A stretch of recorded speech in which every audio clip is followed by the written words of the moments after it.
আজিকালি এনেকুৱা ধৰণৰ বস্তু বনোৱা আৰম্ভ হ'লে মই অলপ ৰেহাই পাওঁ বাৰু। ইহঁতে বনাব পৰা হৈছে, দুইজনী ছোৱালীয়ে লগ লাগি পোলাও মাংস বনাইছে। খুব ধুনীয়া হৈছে ৰংটো, মাংসৰ ৰংটোও ধুনীয়া হৈছে, পোলাও ধুনীয়া হৈছে। আৰু নিজে সিহঁতে বনায়ো ভাল পায়, খায়ো ভাল পায়। আৰু আলহী আহিলেও খুব ধুনীয়াকৈ সিহঁতে এনেকৈ বনাই খুৱাব পাৰে। কিন্তু সদায় ইচ্ছা নকৰে বাৰু, সদায় ইচ্ছা নকৰে, কেতিয়াবা অকস্মাত সিহঁতৰ ইচ্ছা হ'লে এনেকৈ বনায় আৰু দুইজনী লগ লাগিলে। আপোনালোকৰ কেনেকুৱা লাগে জনাবচোন। আপোনালোকৰ ঘৰতো নিশ্চয় ল'ৰা ছোৱালী থাকিলে এনেকুৱা হয় আৰু, ডাঙৰ ল'ৰা ছোৱালী থাকিলে।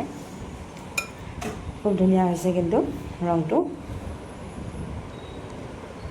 ভাল লাগে।